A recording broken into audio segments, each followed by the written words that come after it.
अब क्या है कि हमने लॉगिन करवा लिया, सारा कुछ करवा लिया। अब जो थर्ड स्टेप हमारे पास आता है कि जो डाटा हमने सेव करवाया उसको शो करना। जैसे जो स्टाफ है वो लॉगिन कर रहा है, लॉगिन करने के बाद वो क्या कर रहा है कि कार को रजिस्टर कर रहा है। तो कार रजिस्टर वाली चीज तो हमने देख ली कि वो रजिस्टर हो रही है इंसर्ट मेथड से। अब क्या करना है कि यूजर डैशबोर्ड के ऊपर और वो जो व्यू बटन था स्टाफ के अंदर से अवेलेबल कार्स, उसमें क्या हो रहा है कि हमारे पास डाटा शो हो रहा है जो हमें सेव करवाया। अब यहाँ पे हमें दो चीजों की हेल्प चाहिए। एक हमारे पास दो चीजें हमें चाहिए होती है डेटाबेस से डाटा रीड करने के लिए, तीन बोल लीजिए। सबसे पहले मॉडल क्लास, जिस चीज का आपने डाटा सेव करवाया उसको अगर रीड करना है तो उसके लिए आपको मॉडल क्लास चाहिए। तो अगर हम कार्स का डाटा सेव करवा रहे हैं तो डेफिनेटली हमने उसकी मॉडल क्लास भी बनाई थी। अब जब डाटा सेव करवाया तब हमें सिंपल मॉडल क्लास की जरूरत पड़ती है। पर जब हमने डाटा को रीड करना है और सारे डाटा को रीड करके हमें दिखाना है तो उसके लिए हमें अडॉप्टर की भी हेल्प पड़ती है। अडॉप्टर क्या होता है? क्लास होती है जो आपके डेटाबेस के साथ और आपके मॉडल क्लास के साथ लिंक होती है। ये दोनों क्या करती हैं कि आपस में लिंक बनाती हैं और फिर आपने इस मॉडल क्लास के थ्रू जो डाटा डेटाबेस के अंदर स्टोर किया वो आपको वहां से ला के देती है और फिर उस मॉडल के अंदर सेट कर देती है। जब उस मॉडल के अंदर सॉरी उस अडॉप्टर के अंदर सेट कर देती है, जब उस अडॉप्टर के अंदर सेट हो गया फिर आप क्या कर सकते हैं कि फिर आप उसको एक लिस्ट के अंदर उस अपने सारे डाटा को शो करवा सकते हैं। क्या कंसेप्ट था हमारा कि जब हमने डाटा को रीड करके लाना है तो उसके लिए हमें मॉडल क्लास की जरूरत पड़ती है, एक हमें अडॉप्टर की जरूरत पड़ती है। अब ये जो हमारे पास मॉडल क्लास और डेटाबेस है ये आपस में लिंक कर जाते हैं। मॉडल क्लास जिसके थ्रू हमने डाटा को इंसर्ट किया था, मैंने कहा था कि जब हम ये डाटा को रीड करेंगे, जब हम डाटा को सिलेक्ट करेंगे तब भी इस मॉडल क्लास की हेल्प से करेंगे।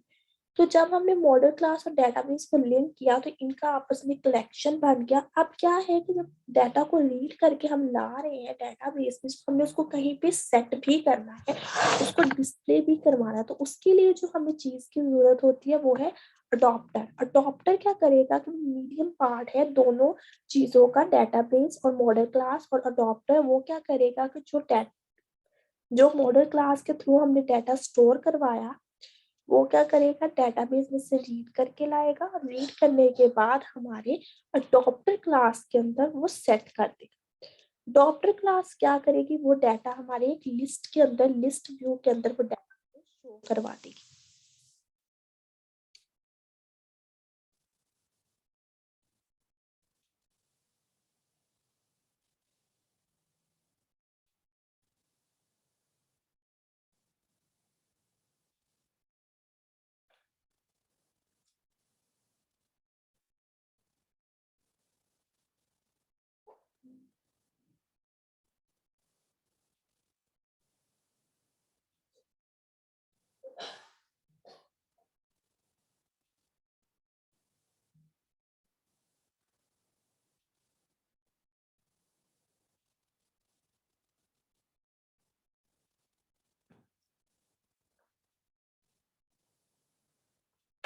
अब हमारे पास मॉडल क्लास आ गई।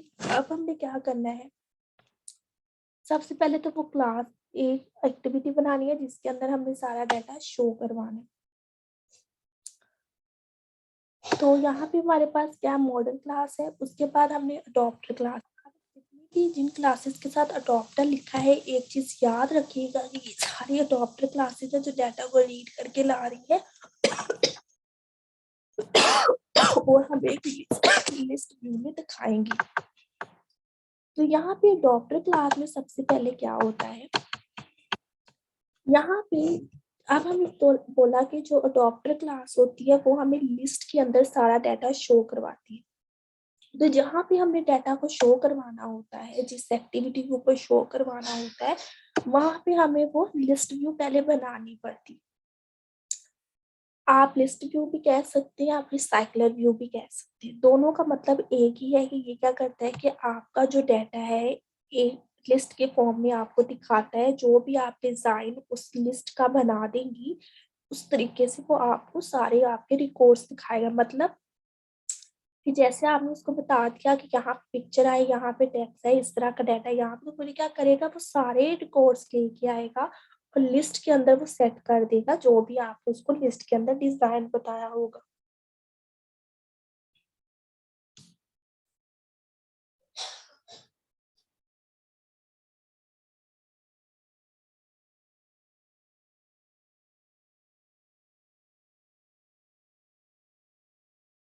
तो उसके साथ क्या होगा, उसको सेट कर देगा। यहाँ पे आप देखेंगे ये जो काम हमारे पास कर रहा है वो है रिसाइकलर व्यू। रिसाइकलर व्यू क्या करता है कि आपको एक लिस्ट बना के देता है। ये रिसाइकलर व्यू जो है एंड्रॉइड का इसलिए ही यूज होता है कि आप अपना लिस्ट में सारा डाटा देख सके। यहाँ पे हमने एक रिसाइकलर व्यू बना लिया क्योंकि हमें पता है कि जब अडॉप्टर ने सारा डाटा लेके आना उसने एक लिस्ट में शो करवाना है। तो लिस्ट क्या है हमारे पास यहाँ पे, क्या लिस्ट का व्यू है हमारे पास यहाँ पे, रिसाइकलर व्यू। अब आते हैं हम अडॉप्टर क्लास में। अब हमें पता है कि अडॉप्टर क्लास मॉडल क्लास से मिल के डाटा को लेके आ रहा है। तो यहाँ पे सबसे पहले हमने क्या किया, हमने अपने अडॉप्टर क्लास का नाम लिखा, उसको एक्सटेंड किया। एक्सटेंड का मतलब कि इसके साथ साथ ये दूसरी क्लास की प्रॉपर्टी भी यूज कर सकते। किस क्लास की प्रॉपर्टी, जिसको हम बताएंगे, इस क्लास को हम यहाँ पे डिफाइन करेंगे इसके एक्सटेंड के साथ। अब क्या होगा, ये उस क्लास की प्रॉपर्टीज या फंक्शंस वेरिएबल्स भी यूज कर सकता है। तो हमने क्या किया, इसको एक्सटेंड किया रिसाइकलर व्यू के साथ। रिसाइकलर व्यू के साथ क्यों किया, क्योंकि हमने अब क्या करना है कि हमने लिस्ट के अंदर रिसाइकलर व्यू के अंदर ये सारा डाटा हमने शो करवाना है जो हमारे पास अडॉप्टर से आएगा रीड करके। इस वजह से फिर हमने कहा कि यहाँ पे कार्स का अडॉप्टर, जो अडॉप्टर हमने बनाया, हमने कहा इस रिसाइकलर व्यू के अंदर ये वाला अडॉप्टर सेट कर दो और उसके अंदर कार्स वाला व्यू होल्डर लगा दो। व्यू होल्डर मतलब कि वो डिजाइन, मैंने बताया कि रिसाइकलर व्यू में जब लिस्ट में डाटा शो करवाना है तो हमें उसको पहले एक डिजाइन भी बताना पड़ेगा कि किस डिजाइन के अंदर ये डाटा सेट करो। तो यहाँ पे जो हमने पास किया, यहाँ पे हमने एक फंक्शन बनाया इसी क्लास के अंदर जो कि उसको डिफाइन करेगा कि कौन सा डिजाइन। मतलब अगर मैं थोड़ा सा यहाँ पे नीचे चली जाऊँ तो यहाँ पे देखिए हमने एक क्लास बनाई है, क्लास व्यू होल्डर। यहाँ पे हम एक उसको डिजाइन बताते हैं कि यहाँ से ये वाला डिजाइन लो। ठीक है, तो सबसे पहले हमने क्या किया, जिस मॉडल क्लास का हम यहाँ पे अडॉप्टर के साथ लिंक करना चाह रहे हैं उसकी हम एक अरे लिस्ट बना रहे थे, क्योंकि हमने देखा कि रिसाइकलर व्यू क्या करेगा, लिस्ट के अंदर हमें डाटा शो करेगा।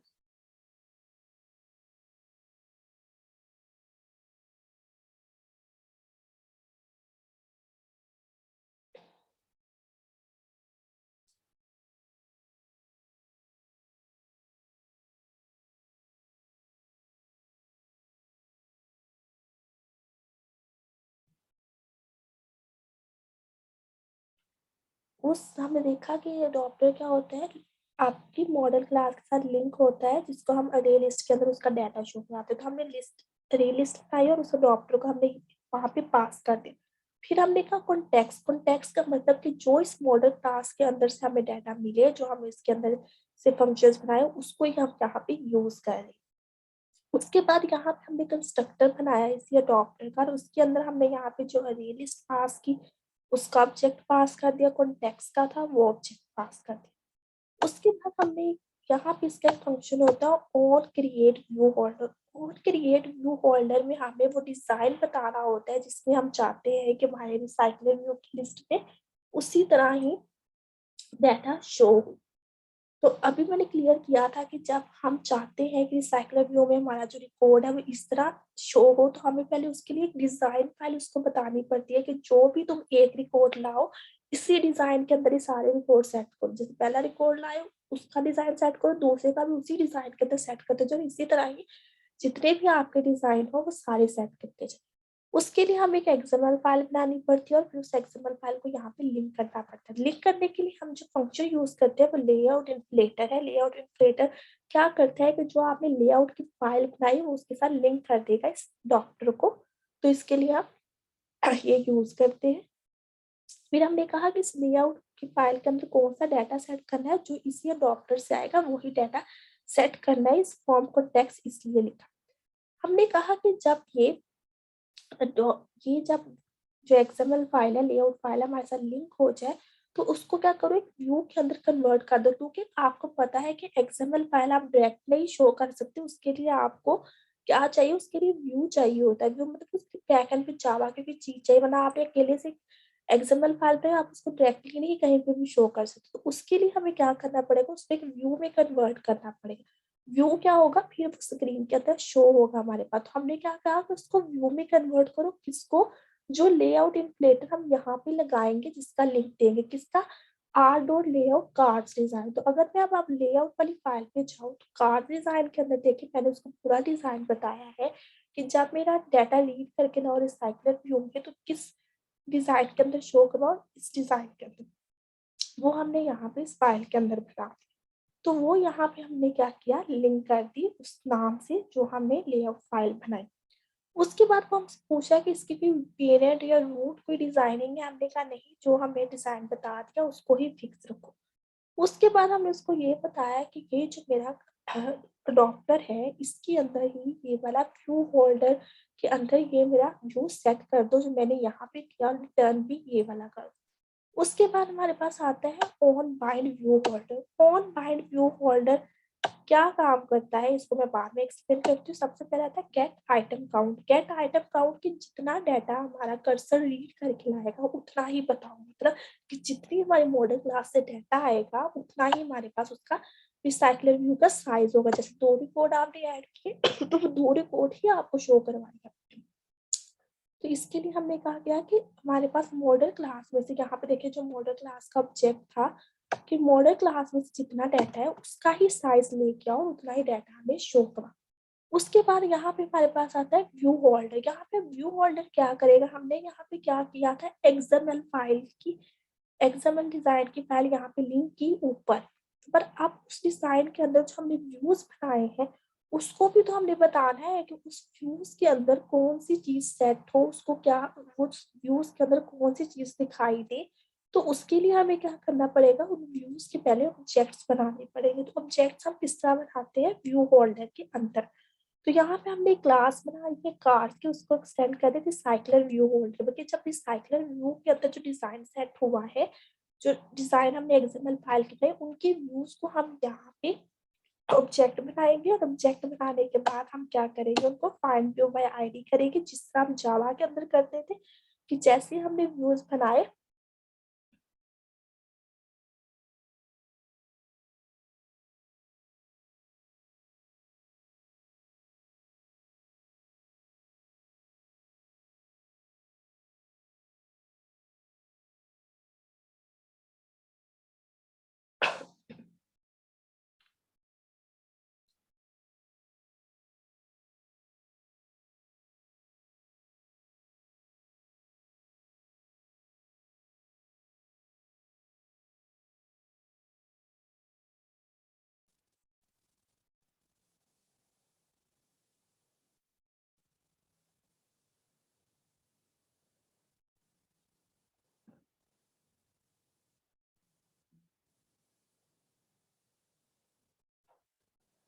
उनको हमने फाइंड व्यू बाय आईडीज कर लिया। अब हमने क्या किया, फाइंड व्यू बाय आईडीज को करने के बाद हमने क्या करना है कि यहाँ पे जो मैंने आपको फंक्शन छोड़ा था ऑन बाइंड व्यू होल्डर, अब ऑन बाइंड व्यू होल्डर में क्या करना है, हमने उसको बताना है कि उस व्यू के अंदर कौन सा डाटा हमारा सेट करे। तो यहाँ पे हमने क्या किया है, हमारे जो मॉडल क्लास थी उसका एक ऑब्जेक्ट बनाया, उसके साथ हमने कॉर्ड पोजीशन लगाई। पोजीशन क्यों लगाई सॉरी, मेरे को पहला रिकॉर्ड रीड करके ला रहा है तो हमें बताया जाए कि वो पहला आईडी वाला रिकॉर्ड जो है उसको रीड करके ला रहा है। इसलिए हमने यहाँ पे एक फंक्शन यूज किया है गेट पोजीशन, जो हमें ये बताएगा कि इस टाइम कौन से आईडी वाला या कौन सी रो का रिकॉर्ड जो है वो रीड हो रहा है।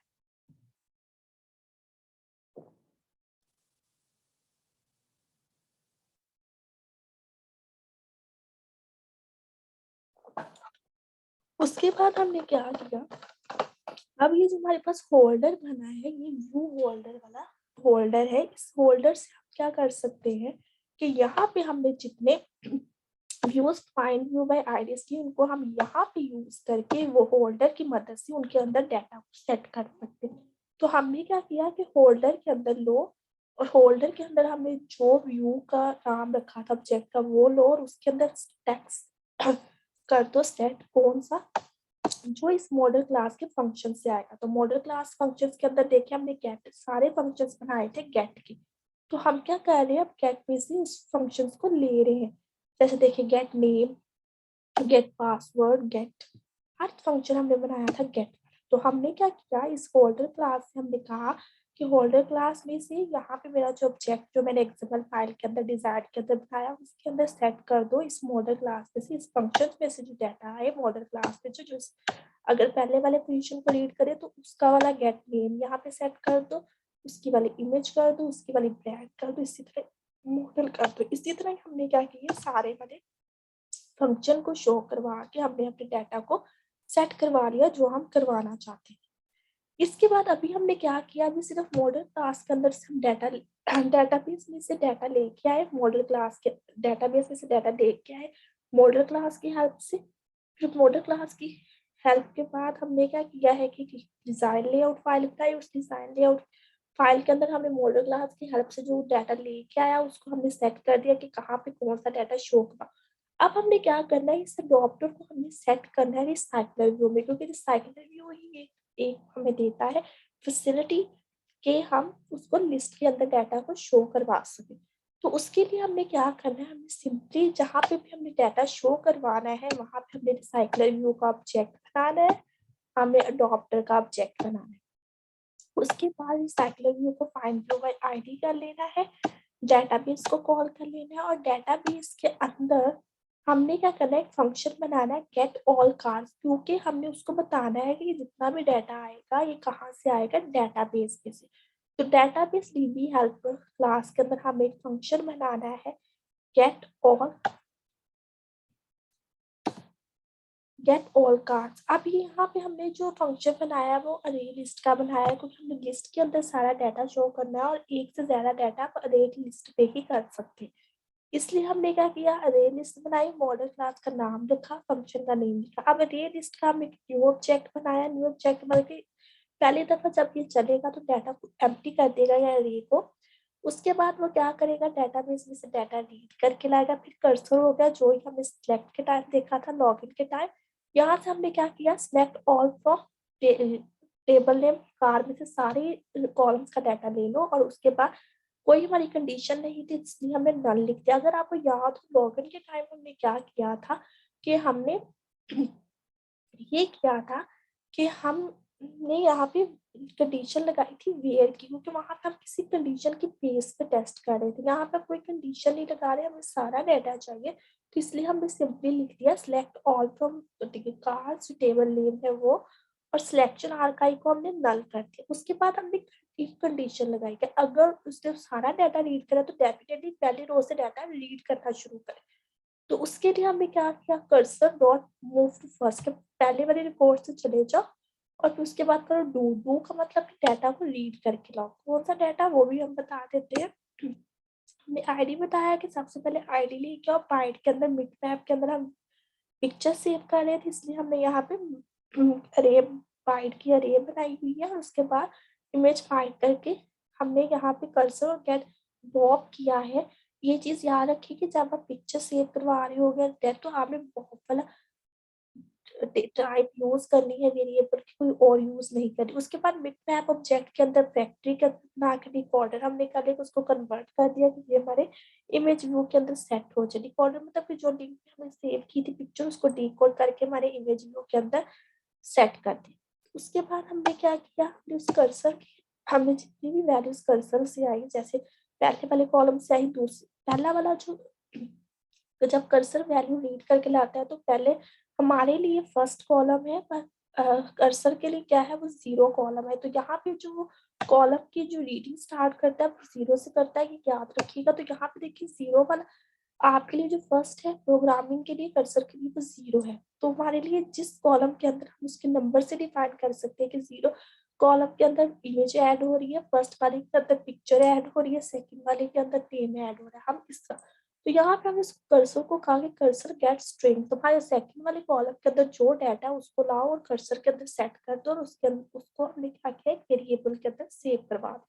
इसी तरह ये सारी वैल्यूज हमने ले ली, और लेने के बाद हमने क्या किया कि जिस मॉडल क्लास से हमने डाटा को लेना था उसी मॉडल क्लास से एक नया ऑब्जेक्ट बनाया, और जो भी वैल्यूज वो रीड करके लाया कर्सर, उन सब के हमने यहाँ पे नेम पास कर दी। उसके बाद जो हमने एक एम्प्टी अरे लिस्ट बनाई थी स्टार्टिंग में, तो यहाँ पे देखिए उसको हमने क्या किया, उसको हमने यहाँ पे सेट कर दिया, और फिर जो हमारे मॉडल क्लास का ऑब्जेक्ट था वो हमने यहाँ पे सेट कर दिया। उसके बाद हमने किया कि वाइल इसको तब तक चलाते जाओ जब कर्सर मूव टू नेक्स्ट, जब तक कर्सर जो आगे आगे आगे जाता नहीं जाता, जब तक रिकॉर्ड खत्म नहीं हो जाता, इसको चलाते रहो। रिटर्न में हमें क्या करते हो, उस अरे लिस्ट के अंदर डाटा ऐड करते जाओ। अब इस फंक्शन की मदद से हम क्या करेंगे, इस अडॉप्टर को कहेंगे कि डाटा ले लो, जो तुम्हारे पास इस फंक्शन से डाटा आ रहे हैं उसको हमारे रिसाइकलर व्यू के अंदर सेट कर दो। तो हमने क्या किया, टीवी क्लास हेल्पर से उस फंक्शन को कॉल किया और उसको अरे लिस्ट के अंदर सेट कर दिया। तो उसके बाद हमने ऑब्जेक्ट बना लिया अडॉप्टर का ऑब्जेक्ट बनाने के बाद उस अरे लिस्ट को हमने यहाँ पे कॉल किया। ये अरे लिस्ट का डाटा हमने कहाँ पे शो करवाना है, इसी एक्टिविटी के अंदर अडॉप्टर पे करवाना है, तो हमने दिस यूज कर लिया। और रिसाइकलर व्यू के अंदर हमने अडॉप्टर सेट कर लिया, कौन सा अडॉप्टर, जो कि डाटा रीड करके लाया हमारे पास कार्स अडॉप्टर, हमने वो सेट कर दिया। अब हमें उसको बताना है कि जो हमारे पास अडॉप्टर आया है वो क्या करे, वो वर्टिकली डाटा शो करे, हॉरिजॉन्टली शो करे, कि हमें बताना पड़ता है। तो हमने क्या किया कि लीनियर लेआउट के अंदर न्यू एरिया लेआउट लगा दो इसके अंदर ही, और ये इस लीनियर लेआउट के अंदर क्या करो, ओरिएंटेशन सेट कर दो रिसाइकलर व्यू की वर्टिकल, क्योंकि हमें पता है कि लीनियर लेआउट ही वर्टिकली और हॉरिजॉन्टली हमें डाटा प्रोवाइड करता है, इसलिए हमने यहाँ पे लीनियर लेआउट का ऑब्जेक्ट बनाया। फिर इस लीनियर लेआउट को हमने कहाँ पे सेट कर दिया, सेट ओरिएंटेशन करके रिसाइकलर व्यू के अंदर उसको हॉरिजॉन्टली सेट कर दिया। उसके बाद इस साइक्लिक व्यू के अंदर हमने सेट लेआउट कर लिया, जो हमने यहाँ पे डिफाइन किया कि लीनियर रिसाइकलर व्यू लीनियर यहाँ पे सेट कर दो। उसके बाद हमारे पास आता है बटन लॉग आउट के अंदर हमने क्या किया, हमने सिंपली स्टार्ट इंटेंड लगा दिया, इंटेंड लगा के यूजर्स को अपनी अपनी एक्टिविटीज की तरफ मूव कर दिया। अब यहाँ पे ये जो अडॉप्टर वाली चीज थी वो हर जगह अप्लाई हुई है, जैसे आपके अवेलेबल कार्ड्स के अंदर जो शो हो रहा था, तो यहाँ पे भी देखिए अवेलेबल कार्स की मॉडल क्लास, उसके बाद उसका अडॉप्टर, और जिसमें हमने शो करवाना था वो सारी चीजें हैं, तो ये भी इसी तरह ही है। तो जहाँ पे अडॉप्टर अडॉप्टर लिखा है डेफिनेटली समझ लीजिए कि वो डाटा रीड करके ला रहा है और आपके वहाँ पे सेट कर रहा है।